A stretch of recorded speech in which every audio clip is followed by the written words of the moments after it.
Assalamualaikum warahmatullahi wabarakatuh. Alhamdulillahi rabbil alamin. Allahumma salli wa sallim ala sayyidina Muhammadin miftahi babi rahmatillah. Adada ma fi ilmillah salatan wa salaman daimaini bidawami mulkillah. Wa ala alihi wa sahbihi wa man walah. Wa la hawla wa la quwata illa billah. Pemirsa Nabawi TV yang dimuliakan Allah subhanahu wa ta'ala, mengingat dan mempelajari sejarah tentang kehidupan orang-orang terdahulu, apalagi mereka adalah orang-orang yang dimuliakan oleh Allah subhanahu wa ta'ala dari para anbiya, para salihin, adalah satu hal yang sangat bermanfaat di dalam kehidupan kita.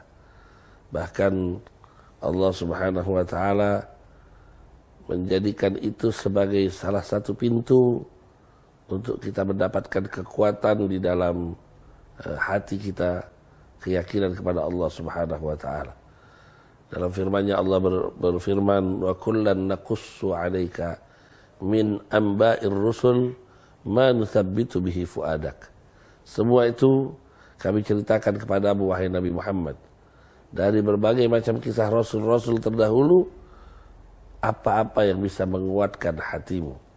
Ternyata mempelajari, mengingat, mentadaburi ayat-ayat Al-Quran yang mana di situ Allah subhanahu wa ta'ala menjadikan bagian sejarah dari kehidupan para nabi, para rasul sebagai bagian yang tidak pernah lepas dari ayat-ayat Al-Quran.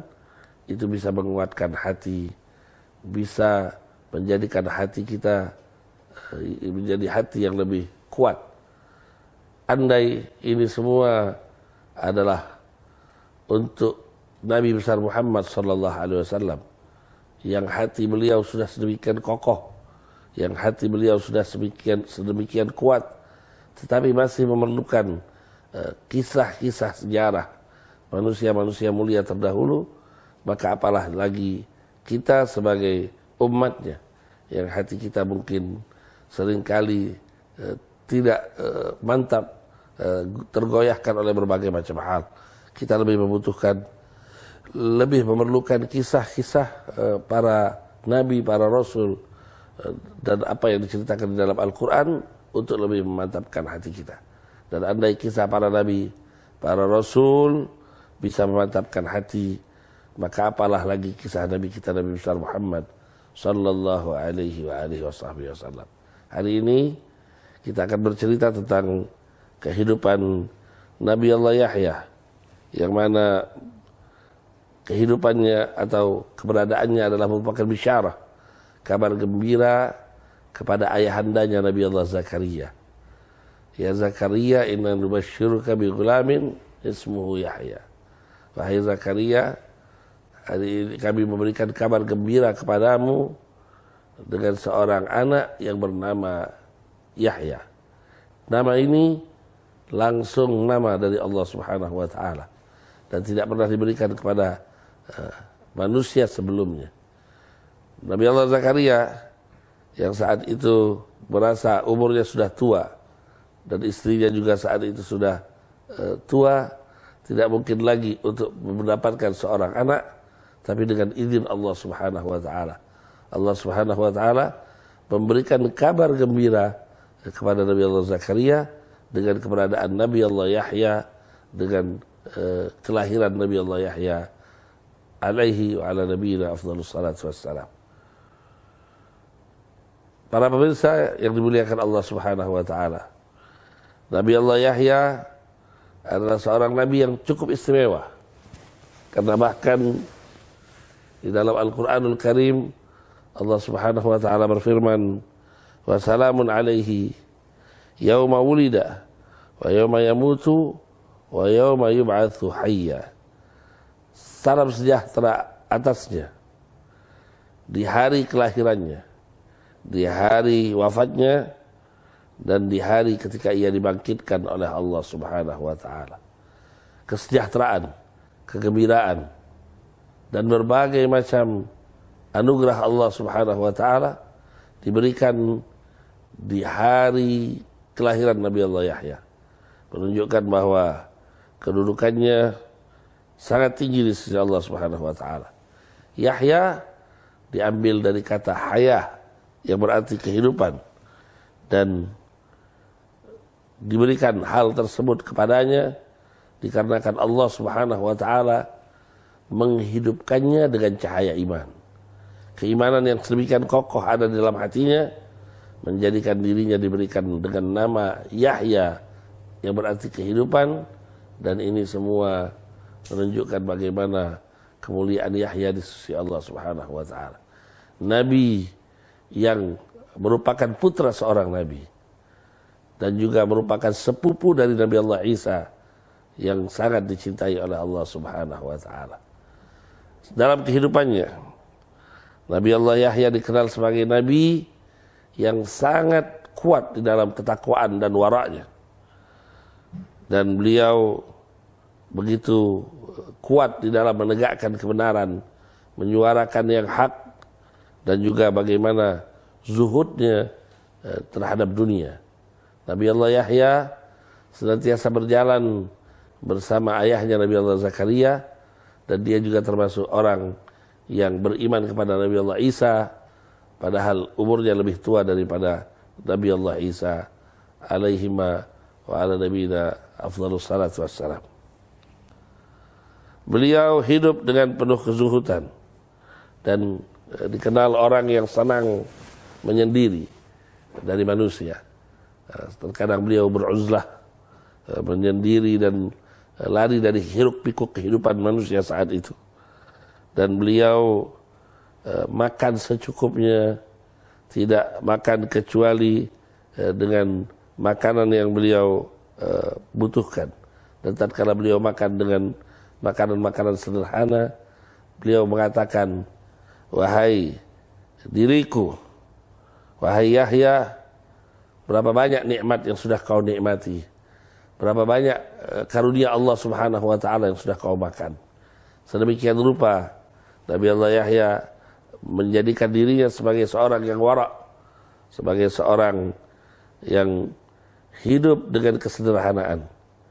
Di dalam dakwahnya, Nabi Allah Yahya senantiasa berjalan bersama ayahnya Nabi Allah Zakaria dan berusaha mengajak manusia kepada hidayah Allah Subhanahu wa taala dan memerangi keburukan, memerangi kezaliman, melawan dari berbagai bentuk kelaliman. Dan itu beliau mengajarkan kepada umatnya untuk membekali dirinya. Itu semua dilakukan untuk memerangi kezaliman. Maka beliau ajarkan manusia untuk mengamalkan 5 kalimat. Yang pertama, ibadah kepada Allah Subhanahu wa taala. Mengajak manusia untuk lebih banyak ibadah kepada Allah Subhanahu wa taala. Kemudian memperbanyak daripada mendirikan salat dan juga melaksanakan puasa, sedekah, dan berzikir kepada Allah Subhanahu wa taala. Di dalam dakwahnya, Nabi Allah Yahya dikenal begitu luar biasa menghadapi gangguan, menghadapi penolakan, menghadapi berbagai macam perlawanan dari orang-orang yang tidak senang tentang apa yang beliau sampaikan. Alaihi wa ala nabiyina afdhalus salatu wassalam. Dalam riwayat dikatakan juga bahwa Nabi Yahya ini adalah seorang yang sangat dermawan. Beliau senang memberikan hartanya dan apa yang dimilikinya buat orang-orang yang beliau anggap penting untuk dibantu. Sampai kemudian di dalam riwayat Nabi Allah Yahya bertemu dengan iblis. Dan kemudian Nabi Allah Yahya bertanya kepada iblis, siapa orang yang paling kau senangi? Nabi Allah Yahya bertanya kepada iblis, siapa sesungguhnya orang yang paling kau senangi? Iblis menjawab, yang paling saya senangi adalah ahli ibadah, tapi dia bakhil. Ahli ibadah, tapi dia pelit. Kemudian, siapa orang yang paling kau benci? Nabi Allah Yahya bertanya kepada iblis, siapa sesungguhnya manusia yang paling kau benci? Yang paling kau benci, kata iblis, mereka adalah ahli maksiat, tetapi mereka memiliki kepedulian sosial. Mereka senang bersedekah, mereka tidak pelit, mereka menjadi orang-orang yang dermawan. Tentu kisah ini memotivasi kita untuk menjadi orang dermawan, bukan menjadi orang yang bermaksiat. Apa sebab hal tersebut, kata Nabi Allah Yahya kepada Iblis? Iblis kemudian mengatakan, kalau dia ahli ibadah, kalau dia senang melakukan ketaatan, maka dengan sifat pelit kikir yang ada pada dirinya, cukup sudah untuk menghancurkan dirinya dan menjerumuskannya masuk ke dalam neraka. Saya nggak perlu capek-capek lagi menggodanya. Saya tidak perlu lagi susah-susah untuk merusaknya. Karena kekikirannya, kepelitannya itu sendiri akan merusaknya dan menjerumuskannya masuk ke dalam murka Allah Subhanahu wa taala. Adapun orang yang ahli maksiat, orang-orang yang bermaksiat kepada Allah Subhanahu wa taala, setelah ia bermaksiat cukup lama, setelah ia saya goda dan saya ajak mereka untuk menentang Allah Subhanahu wa taala, namun bisa jadi karena kedermawanannya, karena karimnya, karena dia menjadi orang yang dermawan, karena sedekahnya, bisa jadi Allah ampuni semua dosa-dosanya.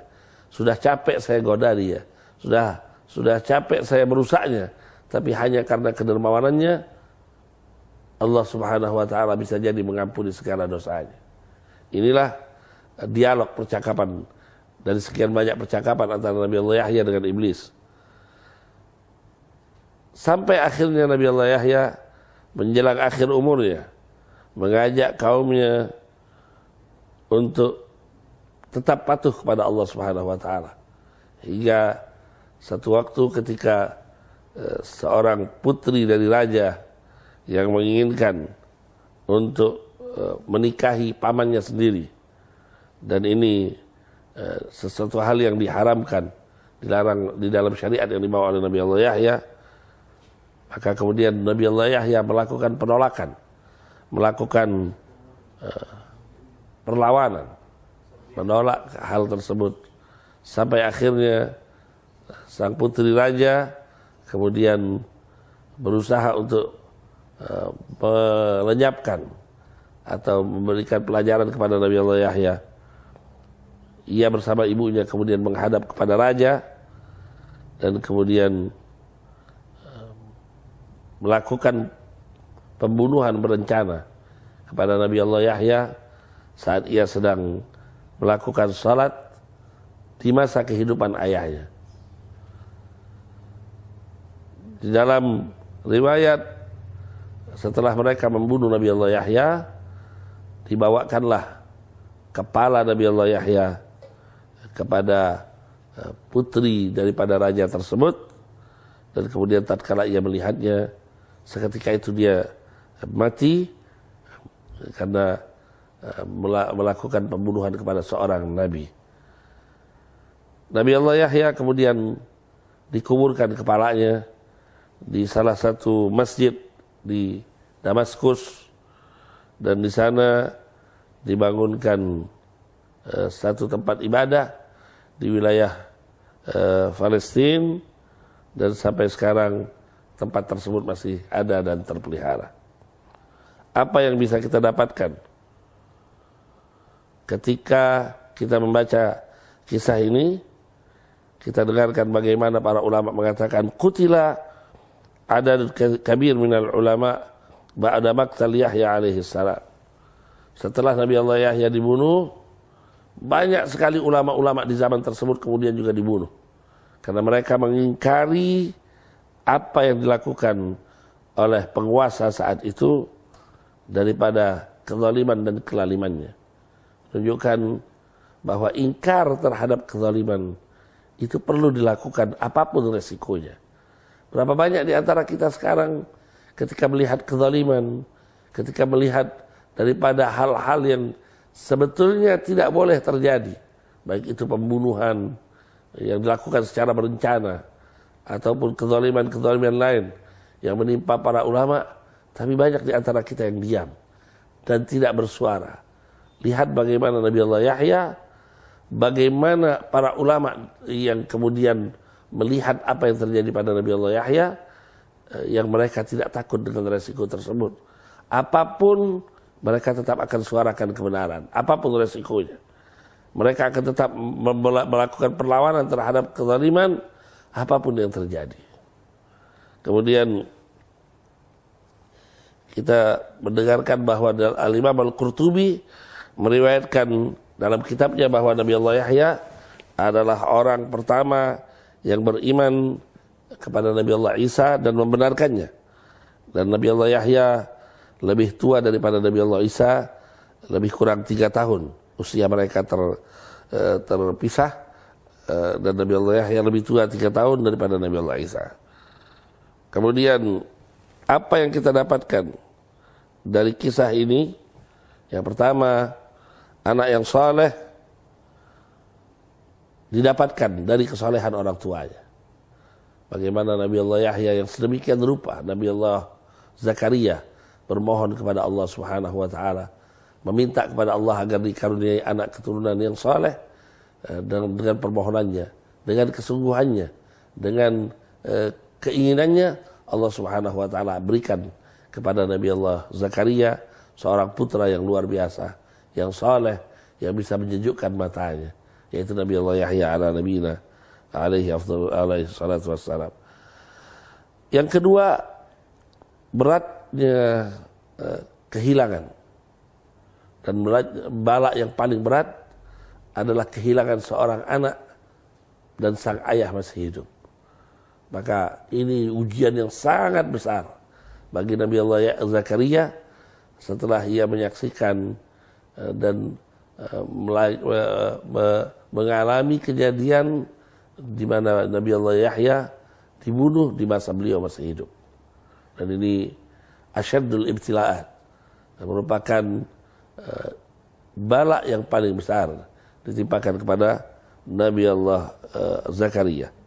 Kemudian kita melihat bahwasanya dari kehidupan Nabi Allah Yahya, ketaatan kepada Allah dari kehidupan Nabi Allah Yahya, bahwasanya ketaatan kepada Allah merupakan hal yang terdepan dari segala sesuatu.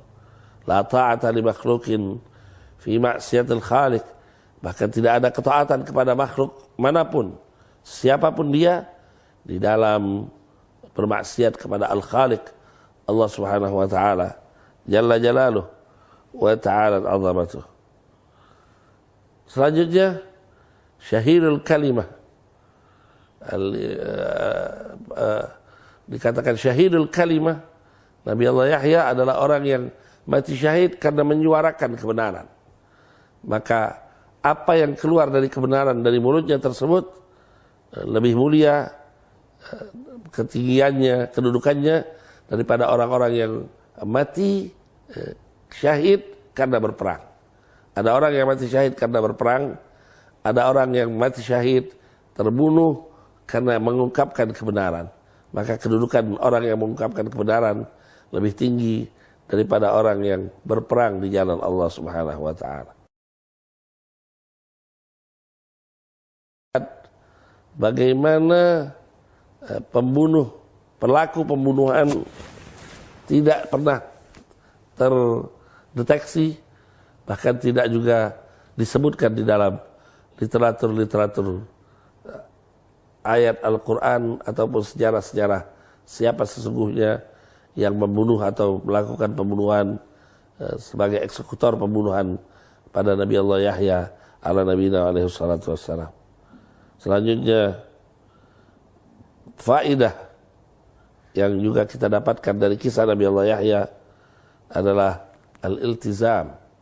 Bagaimana kita dianjurkan untuk terus-menerus secara berkesinambungan istiqamah di dalam menjalankan perintah Allah dan menyuruh manusia ke jalan Allah Subhanahu wa taala, dan juga bagaimana menjadi seorang anak yang terus berbakti kepada kedua orang tuanya.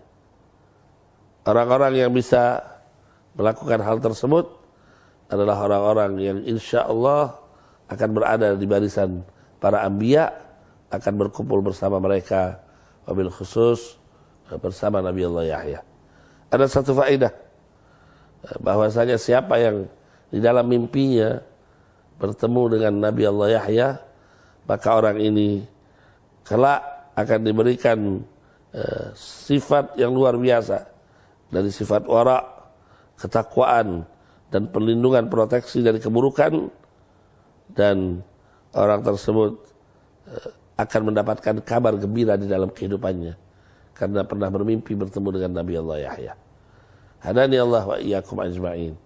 Semoga Allah Subhanahu wa taala memberikan kepada kita semangat untuk terus menggali kisah dari para anbiya, para rasul, dan mudah-mudahan Allah Subhanahu wa taala menjadikan kita semua bisa mentauladani sifat-sifat mulia mereka, menjadikan kita orang-orang yang terus-menerus akan membaca, menggali, dan kemudian mentauladani dari apapun yang dilakukan oleh para anbiya, para rasul, para ulama, para salihin sebelum kita. Wallahul muwaffiq ila aqwamit thariq. Wassalamualaikum warahmatullahi wabarakatuh.